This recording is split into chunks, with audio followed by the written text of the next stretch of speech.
right, welcome to the IDP Hunter Show, hosted by me, Big Game Jamie Perog, brought to you by the Fantasy Tech Network. Today, I am joined by my special guest here. He is the number 4 IDP ranker in Fantasy Pro. He writes for the Fantasy Six Pack and the RPO Football. He was also indoctrinated into the Sports Writers Association this offseason for all of his work.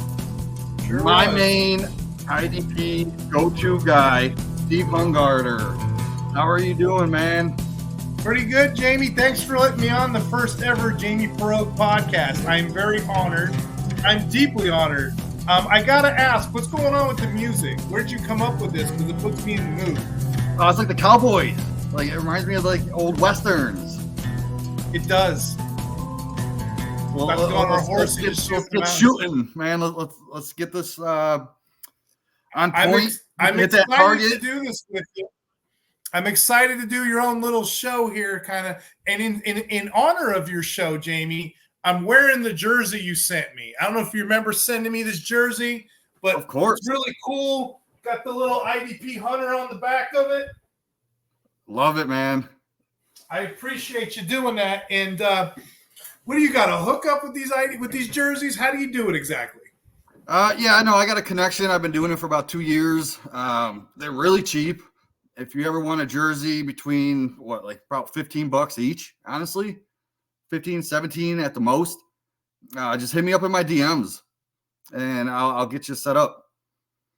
Like, I'm actually wearing one myself. It's Patrick Mahomes jersey here. So all stitched. Heard it. Yep, Jamie all Perog stitched. says if you're looking for jerseys, he's got a connection. Pretty good affordable prices, right? Oh yeah, and great quality for the price. Where'd they find you at? Some random girl found me in one of my fantasy chats. I want to hear about She asked this. me if I Random wanted girl to do fight it, in and- the middle of the night. Yeah, it really was, man. But yeah, so that's another story for another time. So yeah, let's get this going here. So last season, I remember you predicting so many breakouts during the season for IDP, and you were just feeding them to me all season, and I would just go ahead and pick them up, and then they would end up in my lineup, and no one would even know about these guys. So what's your secret, and how do you end up picking these guys out? Thank you for saying that. That's a good question too. Outside of your top elite players in IDP, guys like Nick Bosa, guys like, Crosby, Garrett's, those guys there are always going to be elite, the Parsons, if you will. But outside of that, when you're looking for sleepers and breakouts, most defensive players benefit strictly from the situation. And, things change. Things change from week to week, game to game. Bye weeks, a lot of stuff happens. So you got to be constantly looking at numbers. You got to be constantly looking, not just on a yearly basis, but, maybe a quarterly basis. The guy I gave you, if it's the right guy I'm thinking of, lineman, right? Mm-hmm. Defensive lineman is one of those tricky positions. Usually in a defensive line, if you're looking at football, it's a team effort on the defense. So there's usually like 4 to 6 guys that rotate back and forth. So you got to be attentive of their snaps, the snap count, if you will. So for defensive linemen in particular, and that's, I guess, the premise of this show, we're looking for these defensive linemen that are sleepers or going to peak. I think a good temperature check for you or your audience would be keep an eye on snap counts. Keep an eye on that like a temperature gauge. Keep an eye on where those snaps are coming from and who's a part of that rotation. Okay, so when you say IDP snap counts, what's a good benchmark to look at? Right. So basically with linebackers, you're 100%. Defensive backs, you're looking at 90, 100% snap counts. Defensive linemen aren't going to get that because, like I said above, looking at the rotation. And that position is the hardest. They're getting blocked. They're getting double teamed. They're rushing the ball. They got to worry about pass defense and rush defense, right? So the snap count to these guys is key. You don't want somebody only on the field once, one down, one play every 2 downs. You don't want a pass rusher if he's only playing 3 downs. If your guy is playing 1 snap every 3 downs and my guy's playing 3, chances are I'm going to beat you 300% of the time, 3-1, right? So a good snap count, to answer your question, I'm looking for is above the 60% mark. So when I'm doing my research, I'm looking at my homework. I'm like, wow, that guy there, Malcolm Koonce, for example, I didn't expect him to be getting 60% snap count. What's going on here? Why is this guy going up getting 60%, right? 60% is my magic number that I want to see with defensive linemen. 70 to 80% snap count is outstanding. But be careful. Like I said, it's a temperature gauge, right? We all want to be warm, right? So 60 to 80% is what your audience should be looking at. Once we get over the 90s, the 100, what happens with the temperature gauge? It gets a little hot, right? So we don't want these guys to burn out. Crosby's and people like that, they're the exception to the rule. But you're looking at anywhere between a 60 to 80% gauge. Okay, so last year I remember you giving me a specific guy's name, and I picked him up in, I believe, week 3 is when you told me about him. He was getting 10, 12 fantasy points, and then he got like another 10, and then I put him in my lineup, and he blew up and was getting like 23, 21 fantasy points. I think he got like a 17-point game for me, and this player was Boye Mafe. No one's ever heard of Boye Mafe before. I picked him up.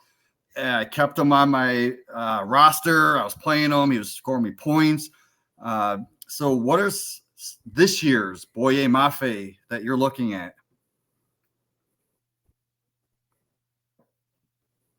Oh, I think you're frozen, Steve. Yeah, Boye Mafe. And again, yeah.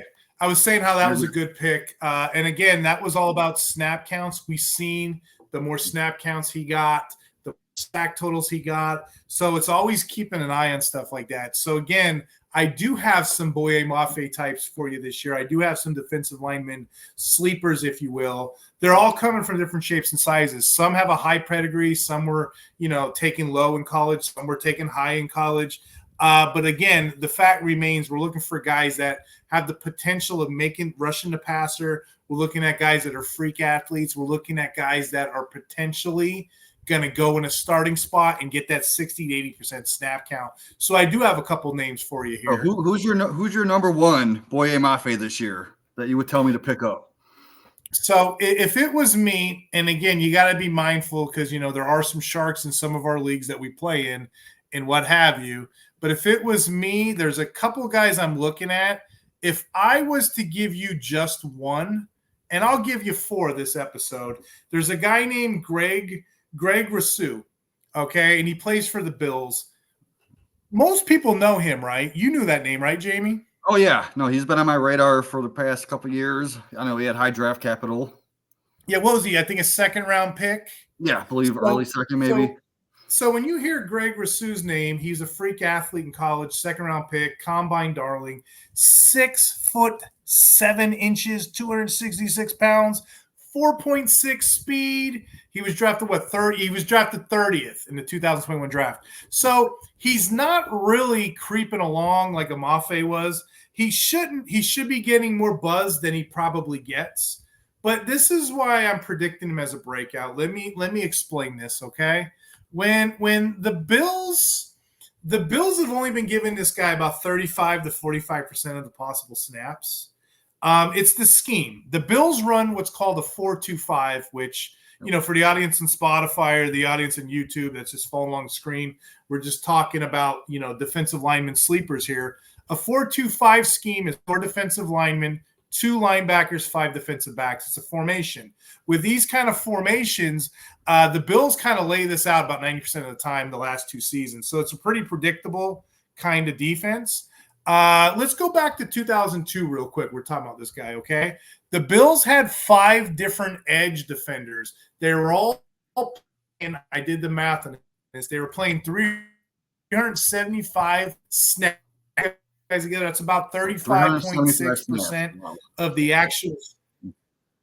Yeah, exactly. And then even with the injuries to Von Miller, Rousseau got to play 13 games last last year. And that was a season-ending injury. 4 to 5 man rotations, and that. Yeah, and that was the issue with Rousseau. He was only back going to the 2022 again. Rousseau was only getting like 44% of snaps. Miller was getting 42% of snaps. They were spearheading the way, but they still weren't hitting my metrics, right? So guys like him, they're probably on people's benches. Guys like him already have a reputation of, oh, he's great, but he just doesn't get playing time. Let's go to 2024. Let's get in our flux capacitor. Let's get in our let's talk to Doc Holliday. Let's go back to the future old time machine. We're going to go in the old time machine. Let's go forward now. We'll do part 2 now, right? Let's go to 2024. Greg has a chance. Von Miller's aging, and I just looked at the PFF chart, the depth chart on him. PFF got him as backup right now, okay? There's no more Leonard Floyd. He went to the 49ers. Rousseau's got that opportunity right now to step in and be the team's #1 edge rusher with a lot of snaps.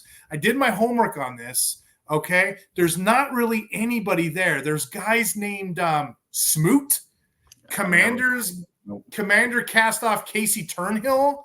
There is a rookie, Javon Solomon, who can show promise, but all of those guys right there and throw in old man Von Miller, Rousseau's clearly the top option. I can see him coming in there, churning out significant snaps, and that's what you want in IDP. So this is probably my biggest one just because of the history on him, okay? People probably aren't going to expect it, but there's really no one else there to churn snaps. So you can probably get him right now as a buy while everyone else isn't paying attention. Yeah, no, that's definitely a great guy, and he was on my radar, and now he's even higher on my radar. So who's your second guy that you would put as one of your sleepers? Yeah, there's a guy named Bryce Huff, and he's got this win pass rush grade. He's been beating guys left and right, like 22%. I think at one point it was 25%. But the Jets never played him last year. They played him very, very few often than not. But Bryce Huff is probably your closest guy right now that translates to a Boye Mafe kind of breakout type of season. I'm not going to bore the audience because we've done articles on him before. Basically, the metrics are there, okay? He gets a lot of effort for very little playing time. Huff appeared in, I think it was 20% of snaps. Then he got 42% of the defensive snaps. And finally, when they started letting him go a little bit over 40, he started breaking out. Last season, Jamie, he had 10 sacks on a very limited snap count. Now, what does he do? He joins very impressive right there. I know, right? He's joining the Eagles now, right? In 2024, he's about to join the Eagles, who run a very competent defensive scheme and rotation. I know a lot of people don't think of the Eagles as a great defense, but it wasn't the top 4 linemen of the Eagles. It was the back 7 that were the ones that were given the problems, right? The defensive line is quite competent. You insert him in there, seriously take a look at it. I see him balling out. It's no secret he can be a really good possibility, okay?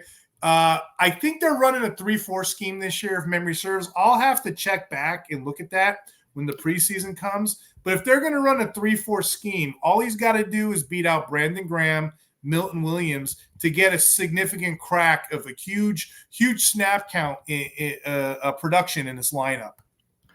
Nice. So even getting what he was getting, a low snap count, he was still producing sacks. So you figured if he was getting a higher snap count, those sacks are definitely going to go up. So, and that's usually what I do, Jamie. I'm looking at snaps and I'm looking at the percentage of the sacks, whatever. So yeah, it should go up. Now we got to be careful because if the guy's getting a 22% pass rush and now he's getting 100% of the snaps, he's not going to get a sack every four plays, right? So obviously these numbers are going to dip. Same thing with Boye Mafe. Boye Mafe was a deal last year. This year he may not be because people are mindful of him. People know who he is. But a 13 to 15 sack season out of a Mr. Bryce Huff with a good, competent snap count of 60 to 80%. And again, we got to keep an eye on this pitch count. I can see that coming. I can see Bryce Huff humming this season for people. Yeah, definitely keep an eye on that guy. So there are still people out there that don't have Boye Mafe on their radar yet. Because I just joined a league. I literally just joined an orphan team, and I had a choice between 2 teams. And I noticed the one that I liked better had Boye Mafe on it. So I told the commissioner, I'll take the Boye Mafe team. And he's like, who? I'm like, you're the commissioner. You should know these guys. It's an IDP league. Come on now. So anyway, that's two great players so far. Who is your third?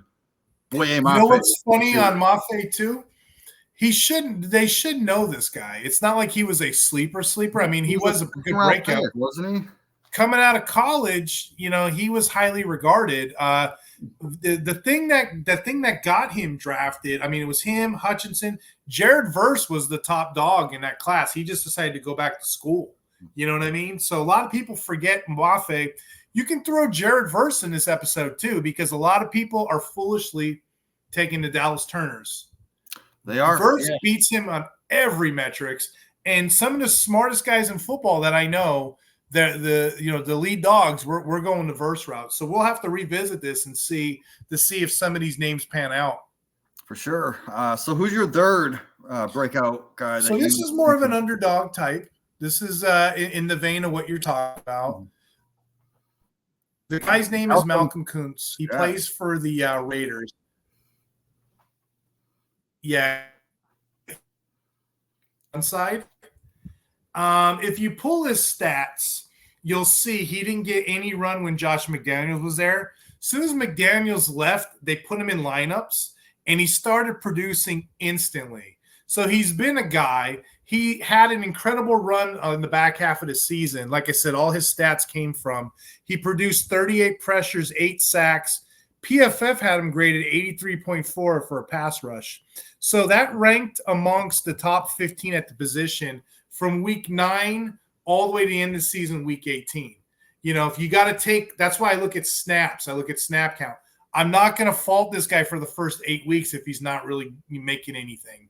He's not really getting any time. That's not his fault. But he did all of that on a half a season, right? I'm not saying he's going to have 16 sacks because those are hard to gauge. But 8 sacks for half a year's work, sign me up for that, okay? Koonce earned himself a larger role, okay?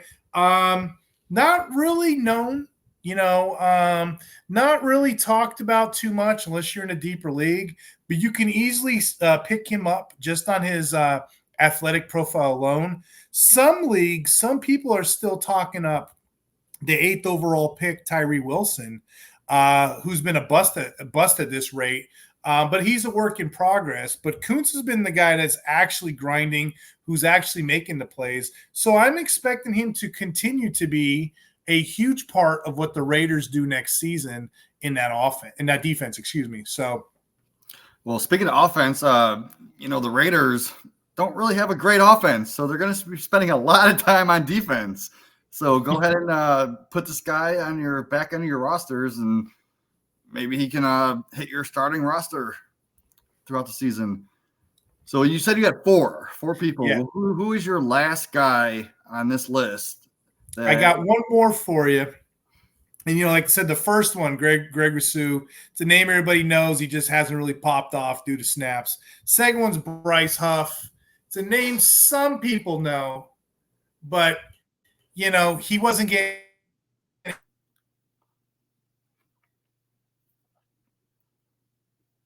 Oh, you're cutting out there a little bit. Malcolm there you go. Koonce. We're back.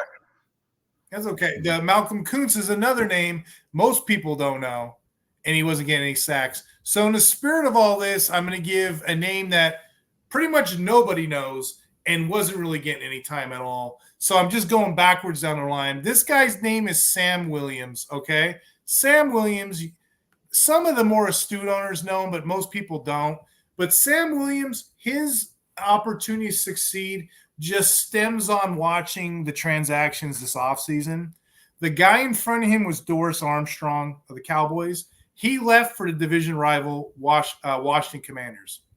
Okay, so when he left, that cleared a path for Williams. Again, like I said in the beginning, it's all about opportunities for these snaps, right? So there's a huge opportunity for Williams to get the snaps, be that edge 2 opposite DeMarcus Lawrence. Now, I know what you're thinking, Parsons there, right? Parsons rotates from edge to linebacker. So that DE2 spot's up for grabs. Sign me up for Sam Williams, okay? This is going to be one of the most deployed lineups, I think. It's going to be Lawrence. It's going to be Armstrong. It's going to be Parsons, because Dante Fowler left in the offseason. Armstrong left too, excuse me. Yep. So now you got Mike Zimmer coming in. He's going to be the new defensive coordinator. He's going to be trying to put together some clever schemes. I don't know if you know what a split mug front is, Jamie, but that's what he does. He kind of puts linebackers in between the guard and the center. And when, he fakes like he's going to blitz, and he pulls back everybody. So you're going to be seeing a lot of players coming, jumping from all over the field. I'm expecting Williams to take that plunge and be one of those guys. Kind of unheard of, but he shouldn't be. Sam Williams, actually, I pulled the numbers on this. He had 576 total snaps over the first 2 seasons, and he did generate a solid 12% pass rush rate.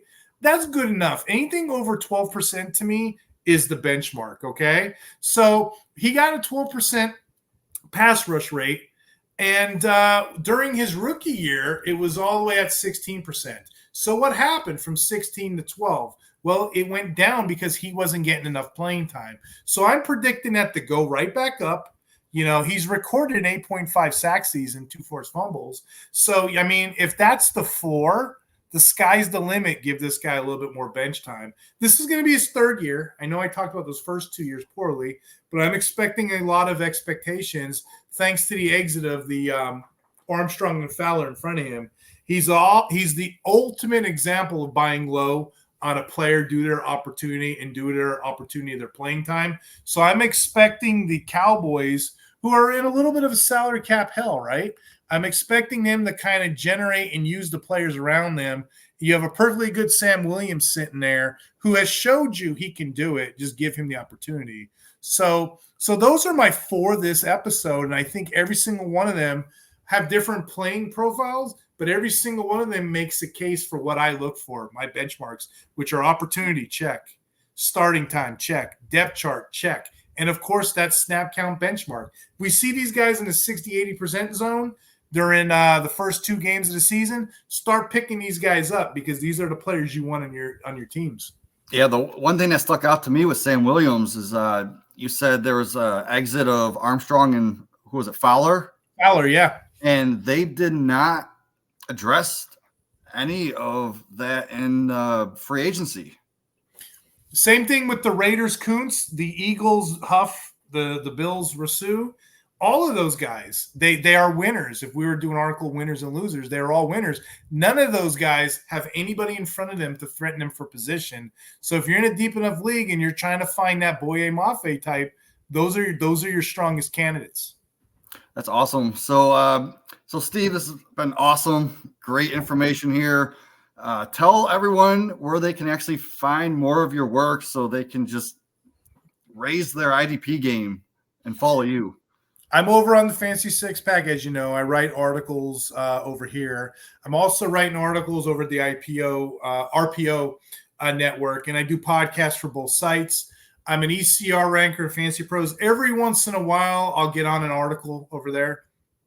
And then last but not least, I do assist over on the website. It's called the IDP Center. There's a great Discord off of Reddit. You could find a lot of my dynasty-based articles over there.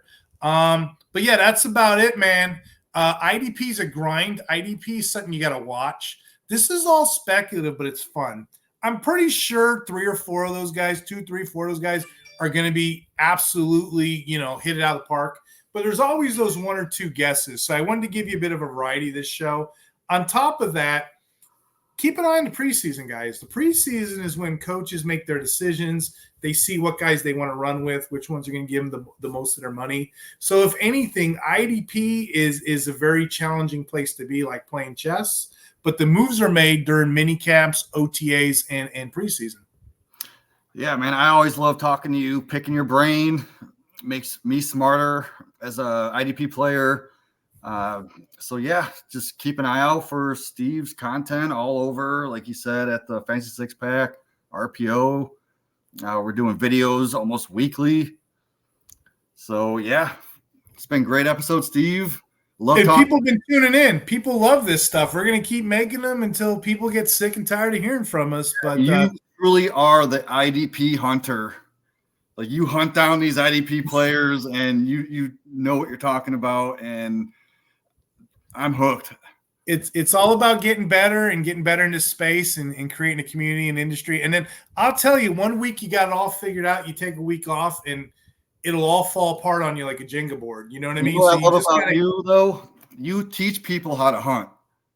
You don't just give them a boar, say, here, eat, and then they're going to go hungry again in a few weeks, right?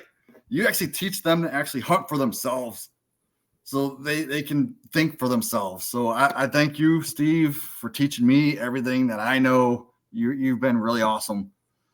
I appreciate that. And I grow too. You know, you teach us, we teach everybody. And guys, feel free, if you like this content, to subscribe, like Jamie's work, like my channel. I kind of like this. I kind of like the roles reversed. I kind of liked your first Jamie Perog podcast. Can I come on for more shows? Of course, Steve. You can always come on anytime. Digging the music too. Yeah. Well, let me get on my horse. And there we go. We're gonna ride away into the wind.